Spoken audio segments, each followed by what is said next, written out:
అయోధ్య రామ మందిరం money scam ఒకటి అయిపోయింది కదా. ఇప్పుడు ముంబై సిద్ధి వినాయక టెంపుల్ స్కామ్ ఒకటి బయటకు వచ్చింది సేమ్ తరహాలో. 18 crore రూపీస్ ఎవ్రీ ఇయర్ టెంపుల్స్కి వచ్చే ఫండింగ్ ఏదైతే ఉంటుందో డొనేషన్స్ రూపంలో దాంట్లోంచి మిస్ అవుతున్నాయి అని చెప్పి 9 మెంబర్స్ని అరెస్ట్ చేశారని కూడా న్యూస్ వచ్చింది అన్నట్టు. దీని గురించి ఈ హిందుత్వ ఇన్ఫ్లుయెన్సర్లు ఎవరైతే అడుక్కు తినే బ్రతుకుతూ ఉంటారో, వీళ్ళు తప్ప సనాతన ధర్మాన్ని కాపాడే మొగోడు అసలు పుట్టలేదని అనుకుంటా ఉంటారో, వీళ్ళు తప్ప హిందుత్వాన్ని రిప్రజెంట్ చేసే ఇంకా మొగోడే లేడని అనుకుంటా ఉంటారో, వీళ్ళు దీని గురించి మాట్లాడరు అన్నట్టు. ఎందుకు అని అడిగితే కొన్ని రీజన్లు వస్తాయి వీళ్ళ దగ్గర నుంచి. ఒకటి ఏంటంటే, మనోళ్ళని మనమే ఎక్స్పోజ్ చేసుకుంటూ వీటి గురించి మనం మాట్లాడితే పక్క మతాల వాళ్ళకి మనం అలసైపోతాం, వాళ్ళు మన మీద అడ్వాంటేజ్ తీసుకుంటారు కన్వర్ట్ చేయడానికి, దాడి చేయడానికి అంటారు అన్నట్టు. రెండు, వీళ్ళు ఏదైతే ఒక వక్ర భాష మాట్లాడతారో, ఒక క్రూవల్ ఇంటెన్షన్తో మంచి మాటలు మాట్లాడుతున్నట్టు, అంటే హిరణ్యకశిపుడు మాట్లాడతాడు అన్నట్టు, హిరణ్యాక్షుడు చచ్చిపోయినప్పుడు చాలా ధర్మం చెప్తాడు అన్నట్టు, అట్లా వీళ్ళు కూడా మాట్లాడతారు అన్నట్టు.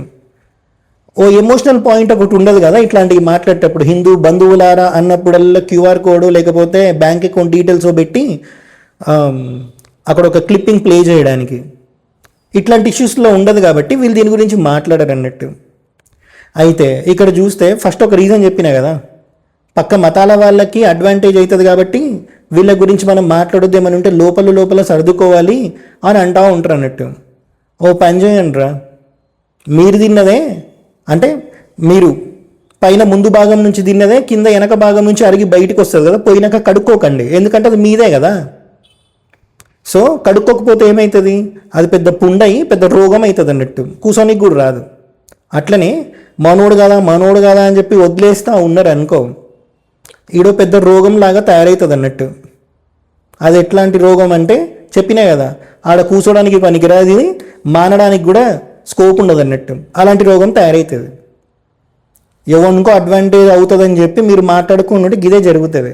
సో ఇదే స్కామ్ కనుక షిరిడి సంస్థానంలో సంవత్సరానికి అట్లీస్ట్ ఒక 1000 రూపాయలతో అయిందనుకో, ఇక వీళ్ళంత మొగోడు ఉండడు అన్నట్టు, మొగతనం చూపెట్టుకోవడానికి. అంత అరిచేస్తారు, అంత గోల చేస్తారు అన్నట్టు. ఎవడో బంగ్లాదేశ్లో డబ్బులు లెక్క పెట్టి బస్తాలు వేసి ఎక్కడికో పంపిస్తూ ఉంటే దాన్ని షిరిడి సంస్థానంకి లింక్ చేసి చిల్లర మాటలన్నీ మాట్లాడారు కదరా. మరి అయోధ్య రామ మందిర్లో మనీ స్కామ్ జరిగినప్పుడు షిరిడి సంస్థానంకి సంబంధించిన ఒక పర్సన్ని 3 మెంబర్ ప్యానెల్లో సెలెక్ట్ చేశారా. ఈయన ఎవరో తెలుసు కదా, సురేష్ కొచాటిల్ గారు. ఈయన చెప్తున్నాడు, ఈయన ఇప్పుడు ఫస్ట్ స్టెప్గా మీరు చెప్పినట్లు 3 మెంబర్ టీంని అపాయింట్ చేశారు. రిటైర్డ్ ఆర్మీ సీనియర్ ఆఫీసర్, ఒక ఏం చెప్తారు మన షిరిడి సంస్థాన్ నుంచి ఒక ఆయన, ఇట్లాంటి ఒక and he was another gentlemen is one retired chief justice of Shimla high court. 3 member panel constitute చేసి వీళ్ళు కొంతమందిని ఇంటర్వ్యూ చేసి ఐడెంటిఫై చేసి సిఇఓగా అపాయింట్ చేస్తారు, which is a good move. ఎందుకంటే ప్రొఫెషనలిజం ఉండాలి. అర్థమైంది కదరా. సెకండ్ పర్సన్ షిరిడి సంస్థానంకి సంబంధించిన పర్సన్. షిరిడి సంస్థానం నుంచి సెలెక్ట్ చేయడానికి ఎందుకు వాళ్ళు ఇంట్రెస్ట్ చూపెట్టారో తెలుసా? షిరిడి సంస్థానంలో చిన్న హుండీ అయినా సరే దాన్ని ఓపెన్ చేయాలంటే పెద్ద ప్రోటోకాల్ ఉంటుంది. అది నీకు ఎప్పుడు కనిపిస్తుంది అంటే, ఇప్పుడు criminal suit civil suit file అవుతుంది చూడు, క్రిమినల్ సూట్ ఫైల్ అయినాక నువ్వు ఖచ్చితంగా డేట్ వచ్చిన ప్రతిసారి రహాతా కోర్టులో అడుగు పెట్టాలి కదా. అక్కడ నుంచి 5 కిలోమీటర్లు షిరిడీరా. నేను కూడా వస్తారా కోర్టు నుంచి, నీకు డేట్ వచ్చిన ప్రతిసారి రహాతాకి నేను కూడా వస్తా. పక్కన 5 కిలోమీటర్లు షిరిడీరా. నీ మొహం నేను చూస్తారా? నీ మొగతనం ఏదైతే 9 నెలలు యూట్యూబ్లో చూపెట్టుకున్నావో ఆ మొగతనం నేను లైవ్గా చూడడానికి రహాతా కోర్టుకి నీ మొహం చూడడానికి ఖచ్చితంగా వస్తారా? సో నువ్వు నిజంగా మొగోడివే అయితే ఏదైతే మొగతనం యూట్యూబ్లో ప్రదర్శించినవో అదే మొగతనంతో ఇట్లాంటి టాపిక్స్లో సాయిబాబా విషయంలో నువ్వు ఏదైతే లాంగ్వేజ్ మాట్లాడినావో, ఏదైతే వక్రభాష మాట్లాడినావో, ఏదైతే క్రూవల్ ఇంటెన్షన్స్ నువ్వు చూపెట్టినావో అవి అయోధ్య రామ మందిరం విషయంలో, ఇంకా ముంబై సిద్ధి వినాయక టెంపుల్ స్కామ్లో మాట్లాడరా. నువ్వు మొగోను అయితే మాట్లాడరా. అయోధ్య రామ మందిరం 500 సంవత్సరాల కళ, ఇది అందరికీ తెలిసిందే. మనమున్న టైంలో అలాంటిది ఒకటి ప్రాణప్రతిష్ఠ అక్కడ జరిగి మళ్ళీ రాముడికి మందిరం వచ్చింది అని చెప్పి జనాలు 10 రూపాయలు వేస్తే ఇంక ఎక్సెస్ అమౌంట్ వచ్చింది, ఇక మీరు డొనేటే చేయకండి, ఆపేయండి అని చెప్పి అయోధ్య రామ మందిరం నుంచి స్టేట్మెంట్లు కూడా వచ్చినాయి. ఇట్లాంటి దగ్గర అంత విశ్వాసంతో డబ్బులు వేసినప్పుడు అక్కడ ఒక్క రూపాయి వేసినా వాడు 1000 రెట్లు ఒక విశ్వాసంతో వేస్తాడు. దాని గురించి హిందువులు మాట్లాడరు, ఎందుకంటే ఇవన్నుకో అడ్వాంటేజ్ అవుతుందంట. నీ రూట్స్లో నువ్వు స్ట్రాంగ్ ఉన్నప్పుడు పక్కనోడికి అడ్వాంటేజ్ అవుతుందని చెప్పి అన్నీ మూసుకొని కూర్చోరు ఎవరు. ఇప్పుడు అయోధ్య రామ మందిర్ అయిపోయింది, ముంబై సిద్ధివినాయక టెంపుల్ అని ఇప్పుడు కొత్త ఒకటి వచ్చింది స్కాము, రేపు ఇంకో టెంపుల్, రేపు ఇంకో టెంపుల్, రేపు ఇంకొక టెంపుల్, ఇట్లా అన్నీ జరుగుతూ ఉన్నాయి అనుకో. మనం వేసే డబ్బులు హిందువులే దోచుకుంటున్నారని చెప్పి ఎవడైతే డబ్బులు వేద్దామని అనుకుంటే ఆడు డబ్బులు కూడా వేయడు. అప్పుడు ఏమవుతుంది, ఆఖరికి వచ్చేటప్పటికి ఆ టెంపుల్ దీపం పెట్టడానికి కూడా డబ్బులు లేని పరిస్థితికి మందిరాలు వస్తాయి. పెద్ద పెద్ద మందిరాలు, చిన్న చిన్న మందిరాలు అంటే ఇంటి దగ్గర ఉన్న గుడిలని ఆ కాలనీ వాళ్ళే కాపాడుకుంటూ ఉంటారు అన్నట్టు. కానీ పెద్ద టెంపుల్స్ అట్లా కాదు కదా. సో మన దాని గురించి మనం మాట్లాడకుండా ఉంటే అది మనకే రేపొద్దున చాలా పెద్ద ఎఫెక్ట్ చూపిస్తుంది అన్నట్టు. సో ఎవడైతే అడుక్క తినడానికే పుట్టినట్టు ఆడి జన్మతః వచ్చిన హక్కులాగా అడుక్కుంటా ఉంటూ హిందుత్వాన్ని కాపాడతామని చెప్పి మరి వాళ్ళు ఎందుకో మాట్లాడరు.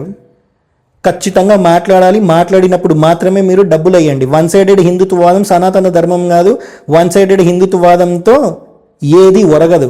మళ్ళీ చెప్తున్నా, షిరిడీ సంస్థానం నుంచి ఒక్క రూపాయి కూడా బయటికి పోదు. ఎందుకు అని అంటే షిరిడీ సంస్థానంకి సంబంధించి హుండీ ప్రోటోకాల్ అంత స్ట్రిక్ట్గా ఉంటుంది అన్నట్టు. ఒకవేళ మీరు బ్లేమ్ చేయాలి అని అనుకుంటే మీకు అంత ధైర్యం ఉంటే ఆర్టీఏ ఒకటి ఉంటుంది కదా, లేకపోతే ప్రతి ఒక్కరికి లా దగ్గరే కదా, నీకెంతో నాకంతే కదా. మీకు అంత డౌట్ ఉంటే మీరు షిరిడి సంస్థానంకి ఎవరైతే చైర్మన్ ఉన్నారో బాంబే హైకోర్టు జడ్జ్ వాళ్ళకి అప్పీల్ పెట్టుకోండి, వాళ్ళ మీద మీకు అంత డౌట్ ఉంటే. షిరిడి సంస్థానంకి సంబంధించిన అఫీషియల్ వెబ్సైట్లోనే కింద అబౌట్ కింద యాన్యువల్ రిపోర్ట్స్ అని ఉంటుంది. మొత్తం ఫైలింగ్ అంతా దాంట్లో వాళ్ళు ఎప్పటికప్పుడు అప్డేట్ చేస్తూనే ఉంటారు. 700 కిలోమీటర్లు 900 నుంచి 1500 రూపాయలు పెట్టుకుంటే అక్కడ పోయి కళ్ళతో చూడొచ్చు నిజాన్ని.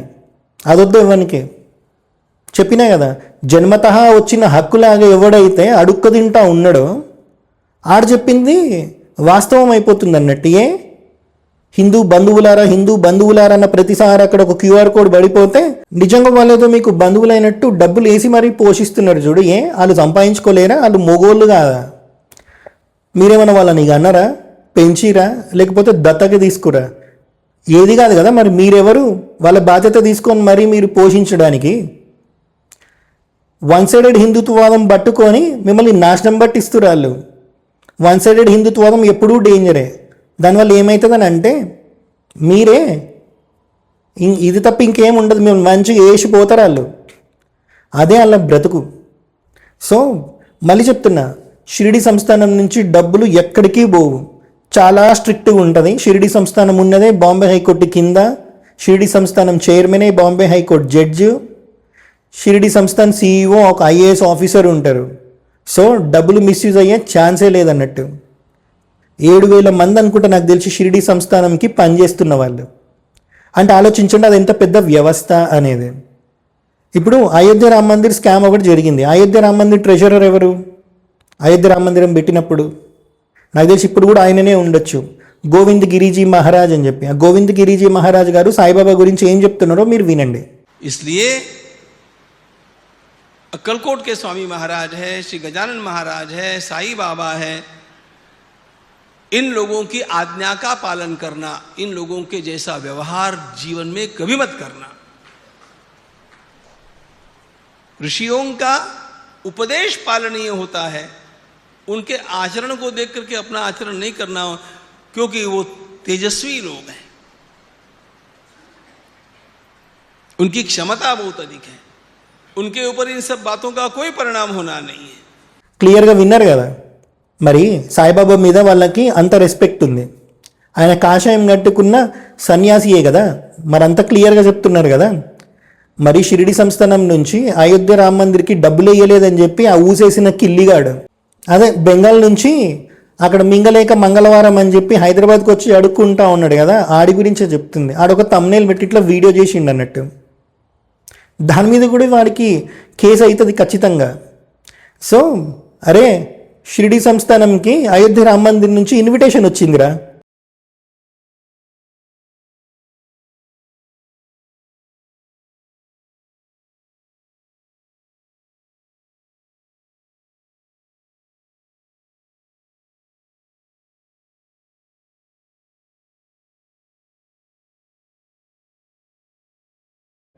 షిరిడి సంస్థానం అయోధ్య రామ మందిర్కి డబ్బులు ఇవ్వలేదు అన్నప్పుడు ఇన్విటేషన్ ఎందుకు పంపిస్తారా కిల్లిగా?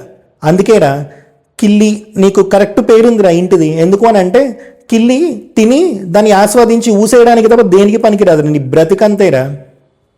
హర హర మహాదేవ.